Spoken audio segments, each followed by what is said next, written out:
Welcome to our Constitution Day lecture for 2024. My name is Matt Auer. I'm the Dean of the School of Public and International Affairs here at UGA.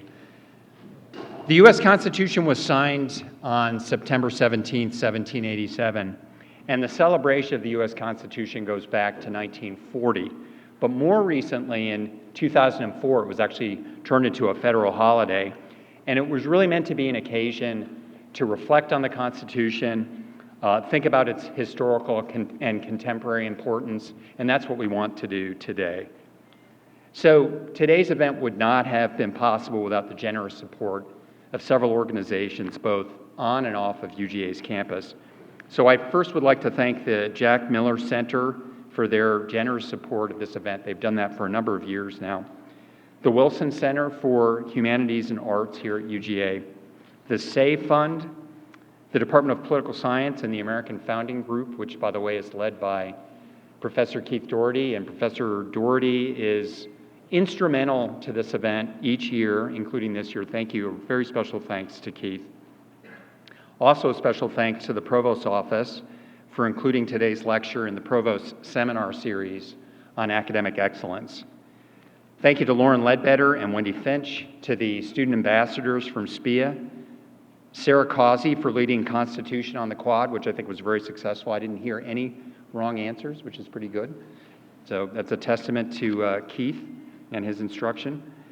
And Jan Levinson Hebard and the Hargret Rare Books and Manuscript Library.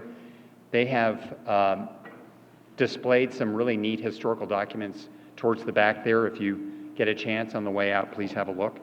But now it's my pleasure to introduce our speaker.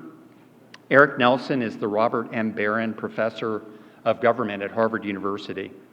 His research focuses on the history of political thought in early modern Europe and America, and on the implications of that history for debates in contemporary political theory.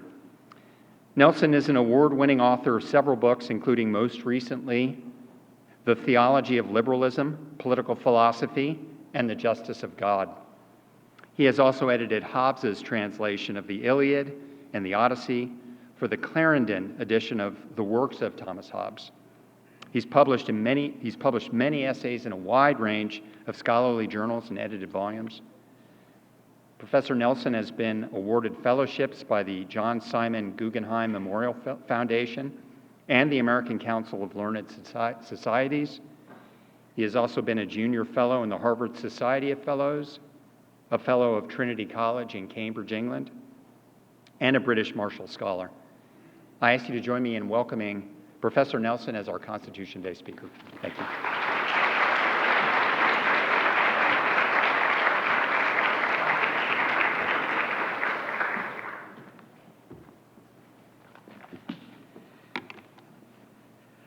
Well, thank you all very much. Thank you first to Dean Auer and to the Provost's Office and to Professor Doherty, who has organized all of this with his staff so beautifully and made me feel so welcome. And special thanks also to the Jack Miller Center for their support of Constitution Day. My only complaint thus far is that it's become clear to me the Constitution should have been signed either a week earlier or later, so as not to leave this falling on a bye week. I was very unhappy, but we will recover.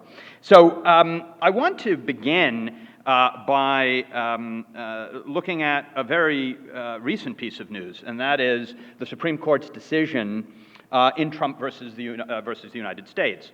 And this is the case about presidential immunity. Our presidents, according to the Constitution, to be regarded as immune from criminal prosecution. And, of course, the majority of the court decided, in many cases, substantially yes, earning a stinging dissent from Justice Sonia Sotomayor, who pointed out, in my view entirely rightly, that the historical evidence, as she puts it, from the early republic cuts decisively against the sweeping new doctrine of executive immunity adopted by the Supreme Court majority. As I say, I think this is right. But is this, as she goes on to claim, because the decision of the majority in that case, converts the president, as she says, into a king above the law. So the force of this charge, I take it, rests on a very traditional understanding of the American Revolution and the American founding more broadly, ritualistically repeated in classrooms across the country and endorsed in an amicus brief filed with the court by a number of historians on which Justice Sotomayor relies. So on this view, the Patriots in 1776 rebelled against royal power, and as a result, they uniformly approached the design of their new executive in the 1780s with what they call a deep-seated anti-monarchical sentiment. So it follows that the last thing that the framers of the Constitution could have intended was to create a president, as they put it, with the powers and privileges of a king. So there are two claims here that I want to consider, two questions. One is, the revolution, on this view, was anti-monarchical. It was a revolution, a revolt against royal power. Is that right? The second is it necessary for us to hold on for dear life to this view about what the American Revolution and founding were about if we are to withstand successfully increasingly brazen attempts to augment presidential power? Is that right? So I want to argue that neither of these is right. And I'm going to try to convince you of those claims. So by way of getting going, I want to begin with one of the most famous moments in the Constitutional Convention. Right at the start of June, James Wilson of Pennsylvania, one of the most influential founding generation figures, one of the most influential pamphleteers leading up to the Revolution, and then one of the most influential advocates in and for the Constitutional Convention, gets up and he makes the motion that will create the presidency of the United States. He rises and he moves that the executive shall consist of a single person. And in James Madison's notes, at this point, he records there was a great pause, suggesting that people were rather shocked. They didn't know what to make of it. People who could never stop talking suddenly shut up. Why was there a pause? There's been a lot of ink spilled over this, but I think the reason is very clear. All of these people had just been reading a new book, hot off the presses, by John Adams, who, remember, was not in the Constitutional Convention. He was off in London as U.S. ambassador to the Court of St. James, but he writes a book from London called The Defense of the Constitutions of Government of the United States, in which he sets out his vision not only of the state constitutions, defending them against some European critics, but also looking forward to the convention and the new federal constitution and giving his view, which was in favor of very sweeping presidential power.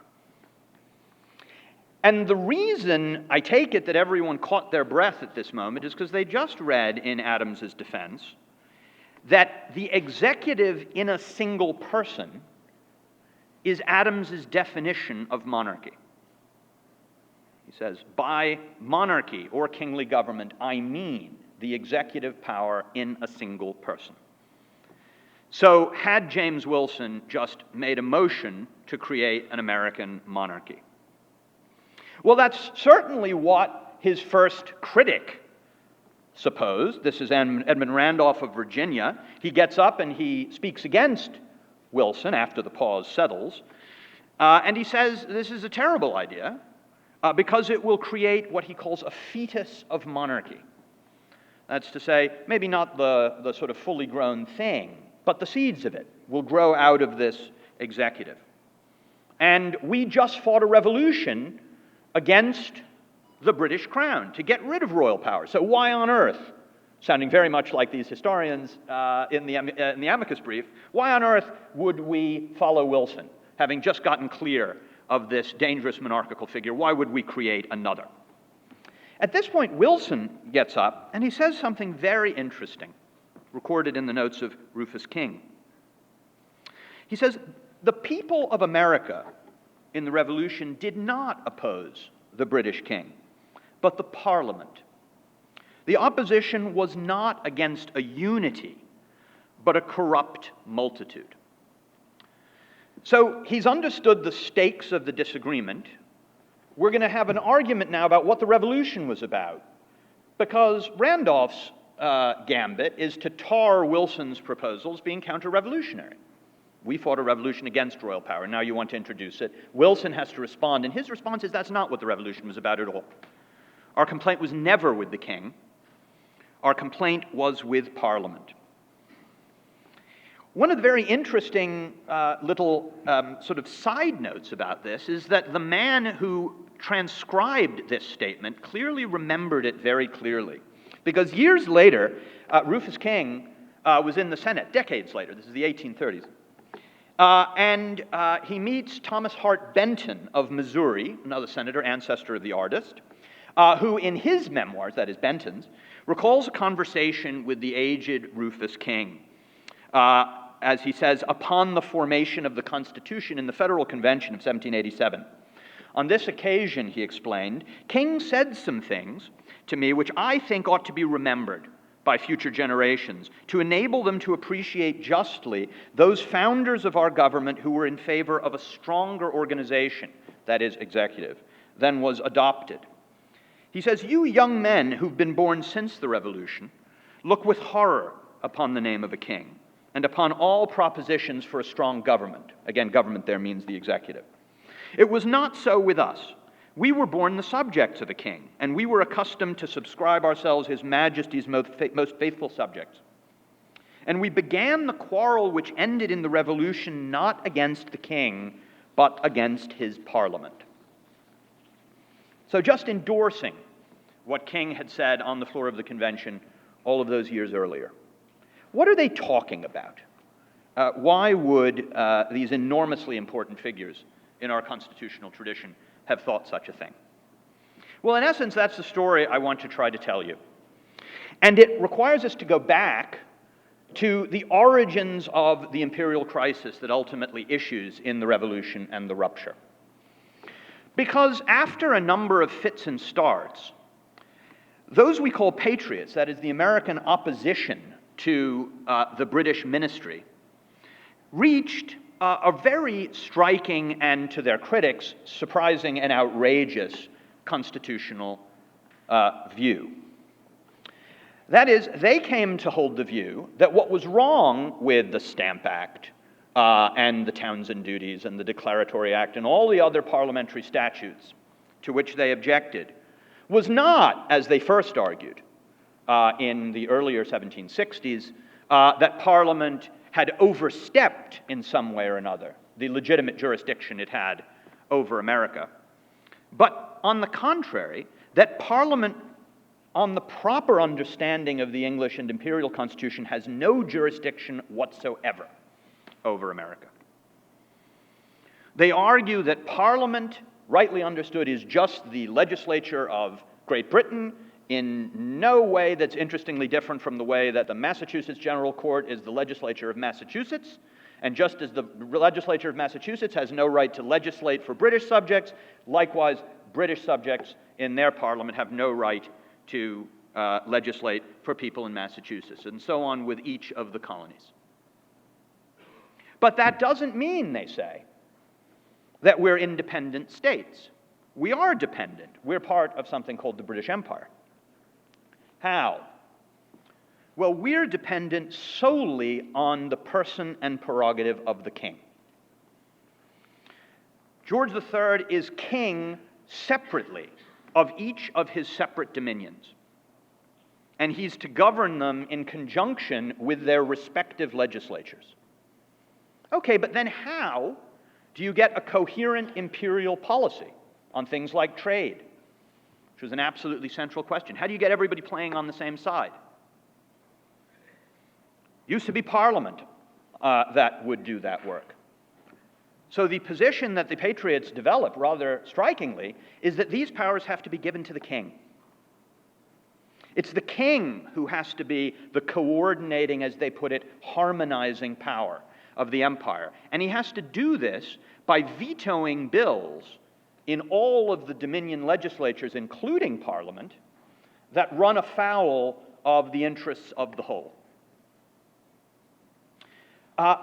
This view, to its critics, both in America and in Britain, was simply shocking, insofar as it seemed to undo all of the constitutional developments that had taken place in Great Britain since the two 17th century revolutions.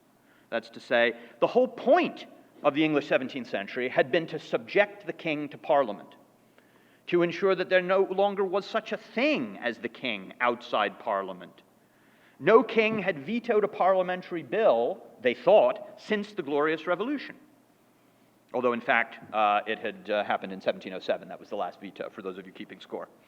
But the idea was that this defunct prerogative had to be revived, and that the king, having been subjected to Parliament in these two revolutions, had to be revived and set up as king-emperor, defending the liberties of all of his subjects in the various dominions. And so the criticism that patriots, beginning in the late 1760s and then the early 1770s, were directing against Parliament was that it was usurping the royal prerogative, that the only magistrate who had the right to govern in America, in conjunction with the legislatures here, was the king, and not Parliament. So this is Alexander Hamilton, writing still as an undergraduate in King's College, what is now Columbia. Right? He says that Parliament has lost sight of that share which the king has in the sovereignty, both of Great Britain and America. And it was actually the earlier English kings, the Stuart monarchs of the 17th century, before the Glorious Revolution, who had understood this correctly. Likewise, Benjamin Franklin, here he is, 1765, complaining that the lords and commons seem to have been long encroaching on the rights of their and our sovereign, assuming too much of his authority and betraying his interests. And here's James Wilson himself in a pamphlet that he writes in 1768, but which isn't published until 1774, and which appears anonymously and was thought by most people to be written by Franklin. The two were quite close. He says something very striking, which I'm going to unpack for you. He says, not only is all of this right, the Parliament is encroaching on the legitimate prerogatives of the sovereign, but it was chiefly during the confusions of the Republic, when the king was in exile and unable to assert his rights, that the House of Commons began to interfere in colony matters. So what is he saying? A lot is packed into these two little sentences. What he's talking about is the English Revolution of the middle of the 17th century. In 1649, Charles I is executed, right? January the 30th, outside the banqueting hall in Whitehall. And the Rump Parliament passes a declaration that the English monarchy is abolished, as is the House of Lords, and there is, again, the same phrase, to be no single person who governs in England. This also happened to be the first parliament that passes a bill successfully to legislate for America. This is the first of the Navigation Acts passed in 1650-51, which governs American trade, and various versions of it would remain on the books until the Revolution. What Wilson is saying is that this was the moment of original sin. Right? Up until this time, Parliament did not legislate for America because the Stuart monarchs wouldn't let them, because they realized that Parliament had no jurisdiction. Then they chopped their king's head off, and they seized his prerogatives. And it was that usurpation that laid the foundation for this crisis. It's never been reversed, and we now have to set it right. As a pamphlet that echoed Wilson put it, it was only after the death of King Charles I that the Commonwealth Parliament, which usurped the rights of the Crown, naturally concluded that by those rights they had acquired some kind of supremacy over the colonies of America. That was the problem. an overweening tyrannical legislature abroad encroaching upon the legitimate prerogatives of the crown.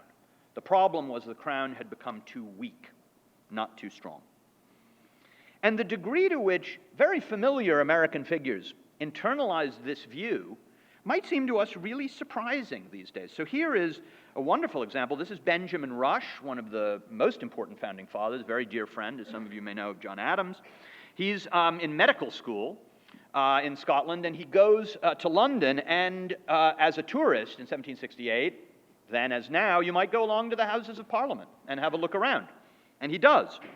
And he writes his very dear friend at home, and he tells him about the experience. He says, first, I went into the House of Lords. Now he's talking about going into the House of Lords, and there in the House of Lords is the throne. Right? This is not the current one. Right? The current Westminster Hall, Palace of Westminster, was built after this one burned down. So this is the one we've got is 19th century. So Rush writes to his friend, he says, at that moment, walking into the House of Lords, I felt as if I walked on sacred ground. I gazed for some time at the throne with emotions I cannot describe. I asked our guide if it was common for strangers to sit down upon it. He told me, no. But upon my importuning him a good deal, I prevailed upon him to allow me the liberty of doing it. I accordingly advanced toward it and sat in it for a considerable time.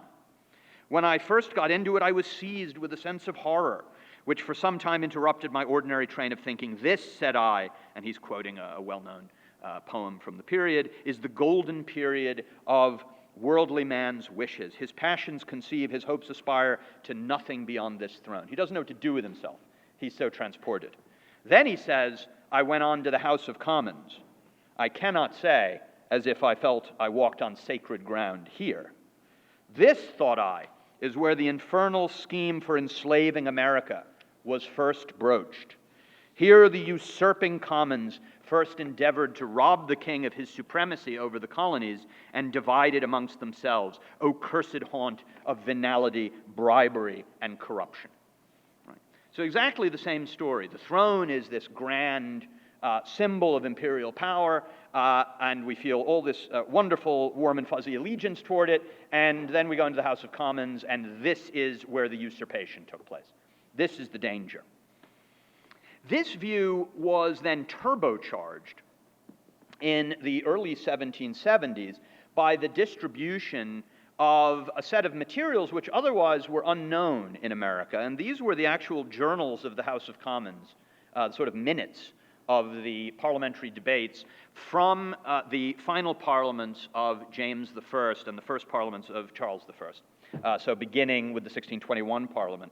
And what they found in these sort of minutes was that in these parliaments there were two bills that members of the House of Commons kept proposing to try to legislate over America. One was a bill governing the fishery, the other was a tobacco bill, and both of these were huge money. They can sound boring. They were not. This was, fortunes were to be made. And at this point, the House of Commons journals records that the King's private secretary, George Calvert, Secretary of State, walks in. He's shortly to be created Lord Baltimore, for whom Baltimore is named. And he walks in and he says, stop this. Stop talking about this. You have no jurisdiction over America. America is to be governed by the royal prerogative. And the bill is refused the royal assent and never passes. And they use these arguments to show that the Stuarts had it right all along. Parliament doesn't have jurisdiction over America, only the king. And everything that's happened since is a mistake. So here is James Lovell, again, major patriot, in 1771 in Boston. Let us once more look into the early history of this province. We find that our English ancestors, disgusted in their native country at a legislation which they saw was sacrificing all their rights, left its jurisdiction and sought, like wandering birds of passage, some happier climate. Here at length they settled down. The King of England was said to be the royal landlord of his territory. With him, in capital letters, they entered into mutual sacred compact, by which the price of tenure and the rules of management were fairly stated. It is this compact that gives us our only true legislative authority.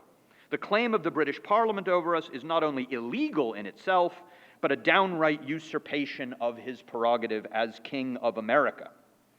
Right? So again, it's an extraordinary inversion of the traditional story of the Pilgrim flight to America, right? The traditional version, which Americans had told, in New England in particular, was that the Pilgrim Fathers had fled royal tyranny and the overreach of the Church of England, which was licensed by the Crown, and they sought religious freedom here. Now, the story is they fled Parliament, right? They fled Parliament. Those statutes that they didn't like were, after all, parliamentary statutes, and they came here under the protection of the king. This view seems to have been remarkably widespread. That is not just a matter of high theory. Just to give you one interesting example, when the Continental Army masses for the first time, when Washington musters it on Cambridge Common, about an 8-minute walk from my office, and the sort of military phase of the war actually begins, of course, what they raise is the royal standard. And a British officer observes this and writes home. This is John Barker, who's a lieutenant in the King's 4th Regiment. This is May 1775. He writes, "The rebels have erected the standard at Cambridge. They call themselves the King's troops, and us the Parliament's. Pretty burlesque." This was also the view that was received loud and clear in England itself, as we see from an extraordinary range of materials that were written to celebrate the final moment in October of 1775 when George III refuses to give the Patriots what they want and declares that they are in a state of rebellion. He's greeted with a whole host of celebratory addresses from basically every city in the kingdom and most of the guilds and every major official, and they all hit roughly the same notes. This is the Archbishop of York, William Markham. He says, "The Patriots have maintained that a charter which issues from the King's sole pleasure is valid against an act of Parliament. They've maintained that a King of England has the power to discharge any number of his subjects that he pleases from the allegiance that is due to the state and Parliament. They use their best endeavors to throw the whole weight and power of the colonies into the scale of the crown, and they have therefore rejected the glorious revolution. It was," he says, "simply through God's good providence that we had a prince upon the throne whose magnanimity and justice were superior to such temptations." This position registered with no less a person than Lord North, that is to say, the Prime Minister, who was leading the ministry's response to the American crisis. He gets up in a debate in the House of Commons in 1775, and he responds to the advocates for the American position, who call themselves Whigs, and he says, "If I understand the meaning of the words Whig and Tory, which the last speaker had mentioned, I conceive that it was characteristic of Whiggism to gain as much for the people as possible, while the aim of Toryism is to increase the prerogative. In the present case, then, the administration contends for the right of Parliament, while the Americans talk of belonging only to the Crown. Their language is that of Toryism." Right.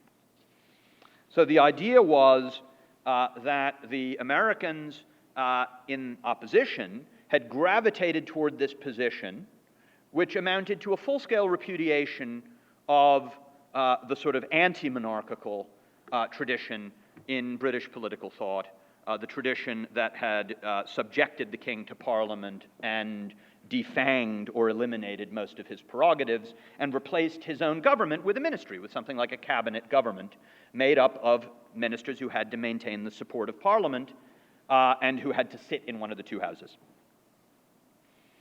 The British view was the Americans have gone nuts. Right? They have decided to throw their fortunes in with the royal prerogative, which they're supposed to hate, like good Whigs. Well, what happens next, we all know. George III rejects this overture. Revolution comes. In January of 1776, Tom Paine publishes Common Sense, and there is an outbreak of fierce anti-monarchism all the way through America. which accounts in no small part for why the early state constitutions, the 7 of them roughly that were adopted in that first year, but for the Constitution of South Carolina, created very weak executives, no veto, or a very, very weak one. Whereas the South Carolina president, as he was called, was given a veto, but then the legislature took it away from him. So does this story just end?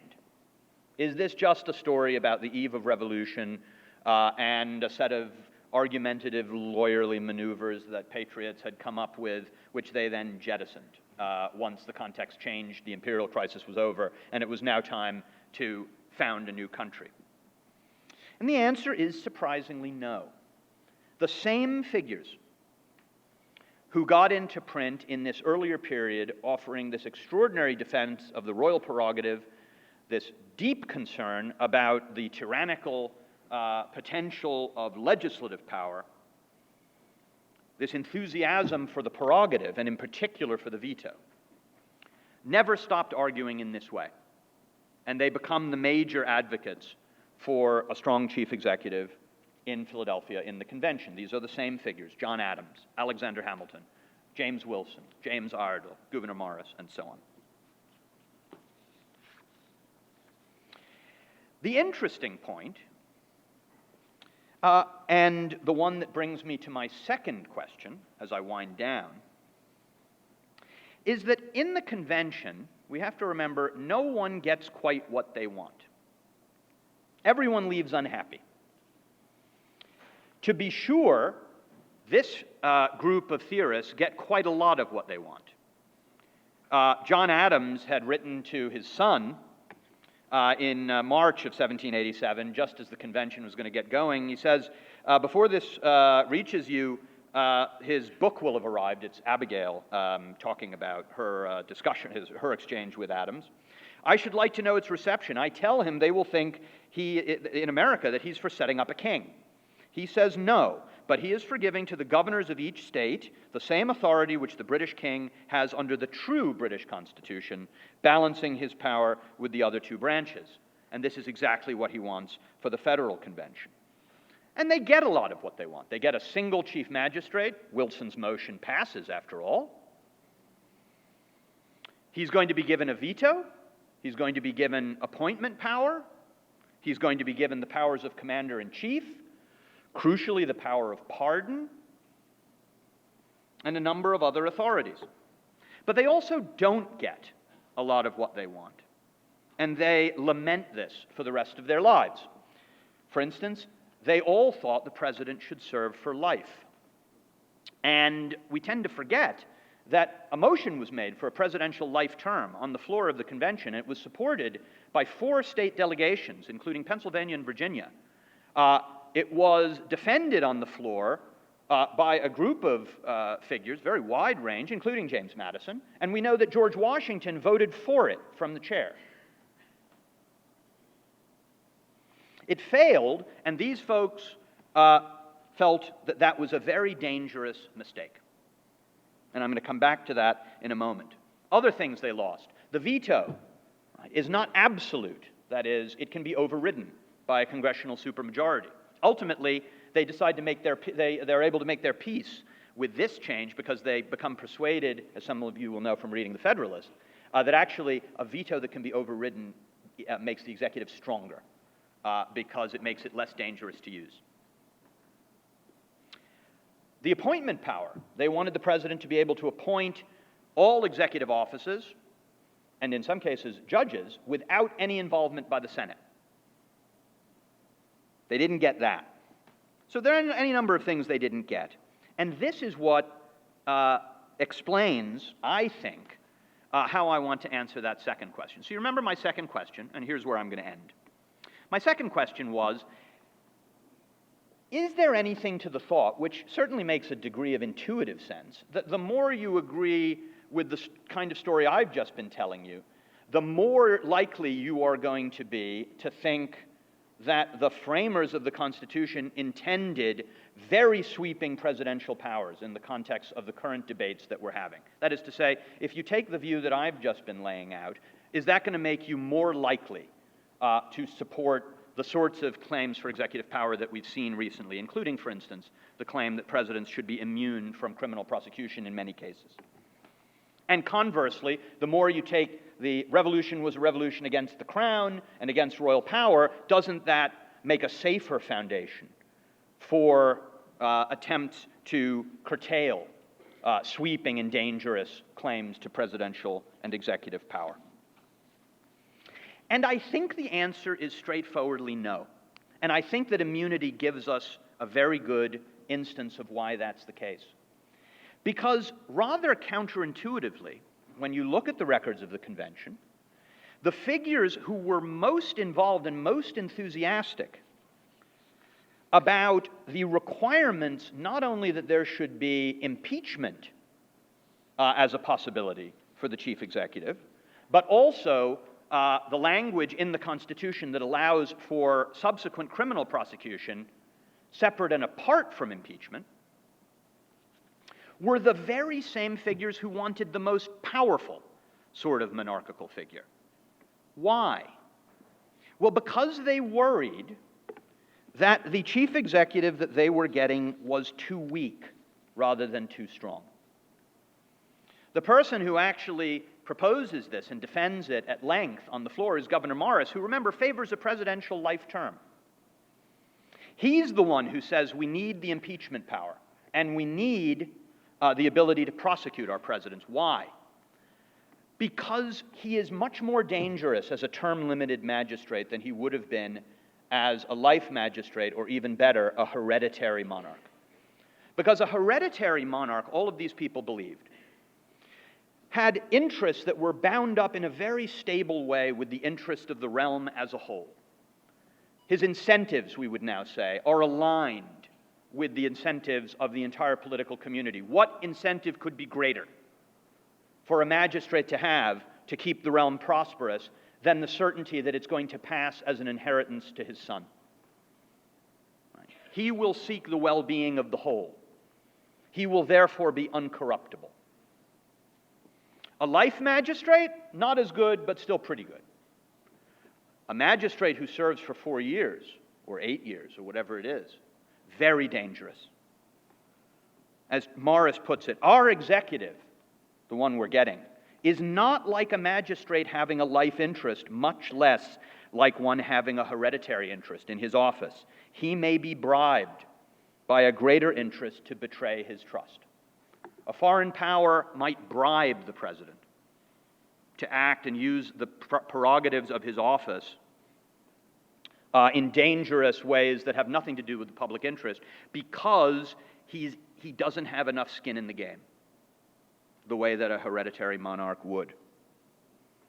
So it was for that reason that Morris, along with the other friends of executive power, insisted that the disincentive of removal and punishment had to be added to the constitutional mix. Their imperative was to counterbalance the perverse temptations of an insufficiently permanent executive, as they saw it. These figures would accordingly be the most, rather than the least, appalled of our framers to learn of the court's most recent decision. From their unfamiliar point of view, the president was simply too weak to be left immune from punishment. So really what I want to suggest is that Justice Sotomayor was right for the wrong reasons. We can and should reject the majority's opinion, particularly insofar as it purports to say something about the early history of our country. But doing so does not require us, I think, to perpetuate a tired myth about the American founding. Thank you very much.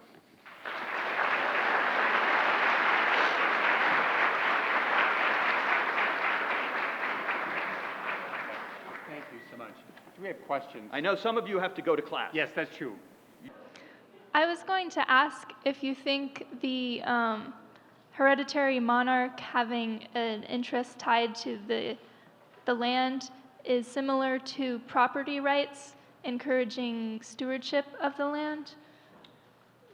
Did everyone hear the question? Can you hear? Great. So the question, just to repeat, was, is this argument about having an interest, a kind of the sort of permanent interest that a hereditary monarch was thought to have in his realm, is it like a property right? And the answer is yes. it was considered very much in the light of an inheritance. I mean, of an actual inheritance of a realm that would pass.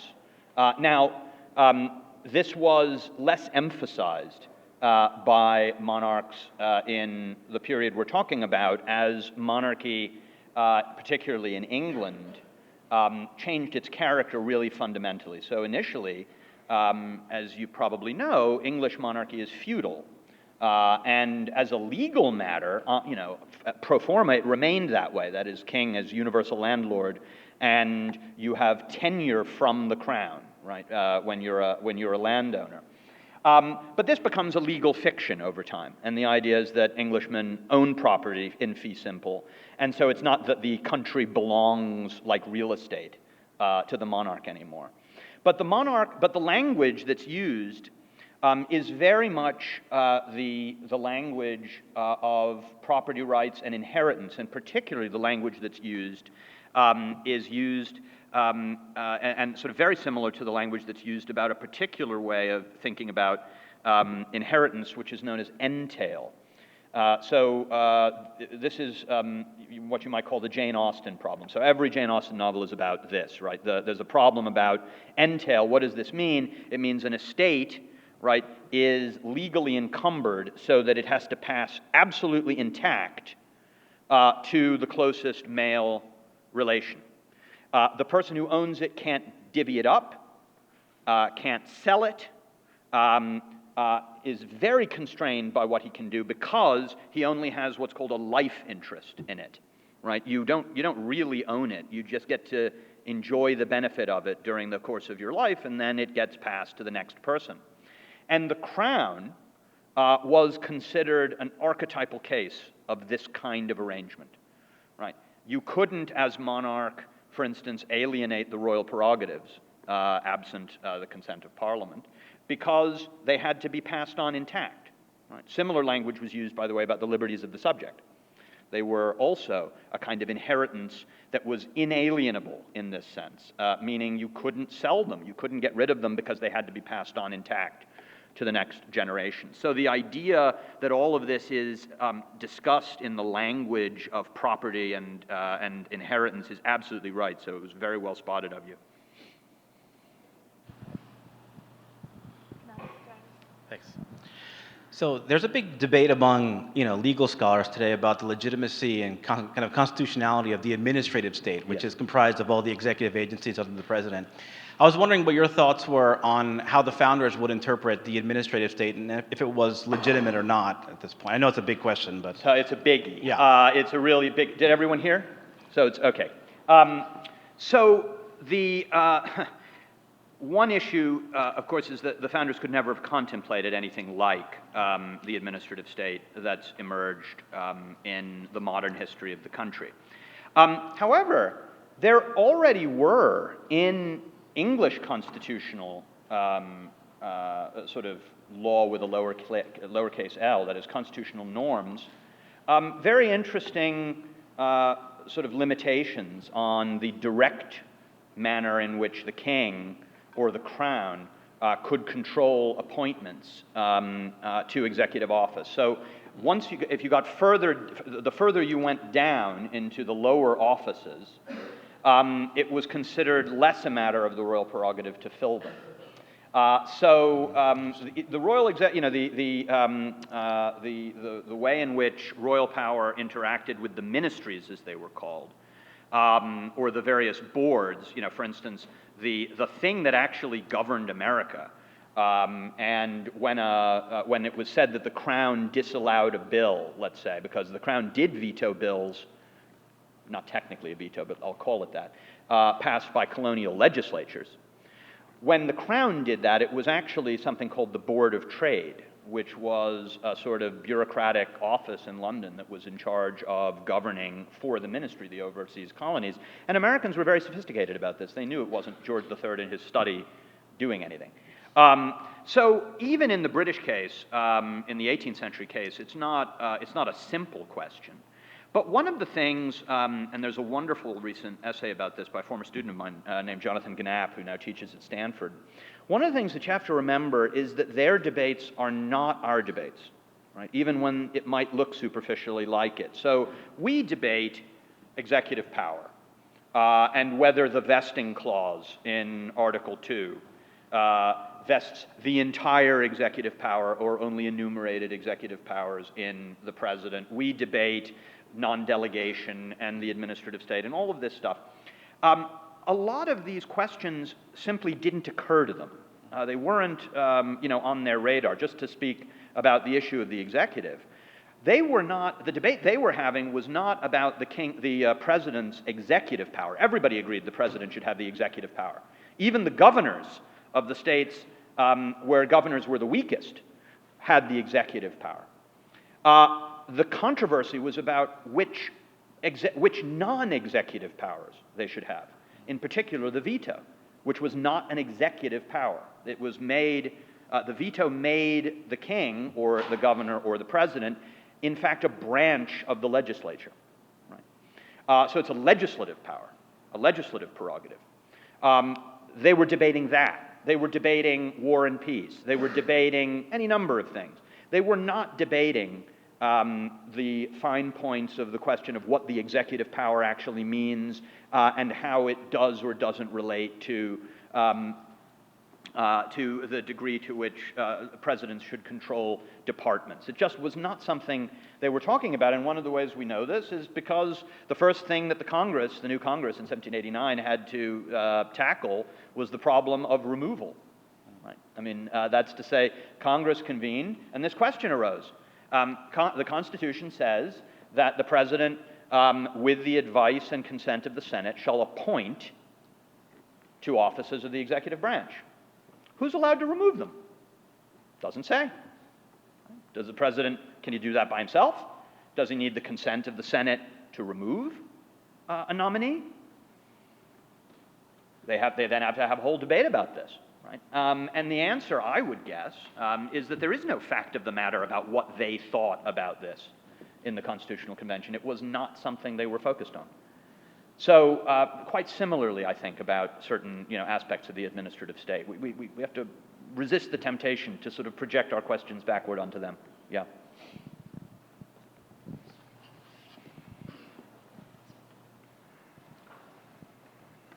Thank you. So in light of that question and your discussion of congressional power, forgive me if I'm wrong, the way this has been kind of presented is that this strong monarch-esque figure of the presidency is perhaps maybe like Congress is like a board of directors and the president is a CEO, with the CEO having wide range of powers to execute to the purposes directed. What I have an interesting question about this is what wonders in my mind today is at what point though is the strong executive an executor of the will of the legislature versus when does that executive become imposing over the legislature? And in light of that kind of question, I'm kind of curious how this was thought of at the time. Is in the New York Times, they recently did an expose with Senator James Langford, and one of the discussions was over the immigration bill, with Langford arguing that he was a representative of the state of Oklahoma, but other senators within his own party arguing that it was whoever was president is actually the boss. And so in that kind of tension, when we think about the strong executive role, how did they conceive of the appropriate relationship with Congress? Is the executive a servant that's kind of filtering out the most inconsistent things of Congress? So, yeah, I mean, it's an excellent question, and this is exactly what they were debating. So they were debating several questions. Should the executive be one person or several? Because an initial possibility could have been a committee of some kind, like, for instance, the Directory in France adopted not very long after this. Okay, it's a single person. Is it a single person who is going to be appointed by the legislature, removable by the legislature? And the figures who were very worried about executive and monarchical power insisted yes, and they lost, right? So Congress doesn't choose the president. Very interestingly, and nor can, Congress can, of course, remove him, but with great difficulty, right? This kind of supermajority requirement and impeachment. The question of how the president should be chosen, again, it's very counterintuitive to us because you might assume, oh, well, the people who There's a kind of elective affinity between the people who think that it should all be about the suffrage of the people, as many people as possible, right? You might think there's a natural affinity between that view and a kind of anti-monarchical view. That's the sort of democratic view. But that's not the way it went. The figures who wanted to empower the president were the ones arguing that he should be popularly elected. Why? Because if he were popularly elected, he'd be independent of the legislature. He would not owe any of his status to the legislature, and he would be able to tame the legislature. This also it was parasitic on this view. We were actually talking about it earlier at lunch, that these guys are inheriting from a set of developments in English historiography, where people like David Hume and then Adam Smith, who they were reading maniacally, argued that actually, although the older kind of Whig tradition had always thought the problem in feudal government was royal power, the tyrannical monarchy, actually they were wrong. The real problem in feudal government was baronial tyranny. That's to say, it was a kind of period of anarchy because the nobles were too strong. And the great threat to the liberty of people is the nobles, right? The rich and the few. And the way you get what they call modern liberty in the feudal period is that the monarch and the commons make an alliance against the few. So it's the union of the one and the many against the few. And so this idea that the monarch is actually the one who protects the common man, right, while he also protects the property of those who have it, is absolutely part and parcel of this position that they're inheriting. It's what Hamilton is talking about on the floor of the New York Convention and in Federalist 17. It's what Adams is talking about in the defense, and many, many others. So the idea is you want there is this kind of natural connection. The president, as Wilson says, will be the man of the people, because that's what the king is. Right? He will speak and act in such a way as to protect the commons against the sort of predations of the few. So they liked the idea, if you couldn't have a hereditary monarch, they liked the idea of a popularly elected monarch, this alliance again between the many and the one, circumventing the few and their cabals and their corruptions, and it would mean that the president would be independent, not subservient to the legislature. Of course, they don't get their way either, and it's Wilson who comes up with the halfway house of the Electoral College, right, which is sort of where they meet in the middle. And again, no one is happy with this. But the idea is the president is independent of the legislature insofar as he does not owe his position to the legislature. And the legislature can only remove him with very great difficulty. And he has the veto. And this is the point that I was intimating earlier. You might think, again, intuitively, and this is what they initially thought. Initially, all of them, from Adams to Hamilton to Wilson to all of them, wanted an absolute veto for the president, which is what the royal veto had been. Can't be overridden. I refuse my assent. It then occurred to them, as I was saying earlier, that that was a mistake, because if you really wanted to strengthen the executive, you would allow override of the veto to be possible but extremely difficult, because that would prevent what happened in England from happening here. The story being that in England, the veto became so radioactive politically, so dangerous to wield because there was no recourse against it, that monarchs feared to use it, and it went into abeyance. Our president, right, with this more limited veto, would actually be emboldened to use it to defend, not just to defend the prerogatives of the presidency, but actually to intervene in matters of legislation. So they were very sensitive to all these questions. Sorry, that was too long, but it's an important and involved question. Listening to your remarks makes me wonder about the value of my K-12 education. So thank you for pointing out the history properly. You're very welcome. Thank you all very much.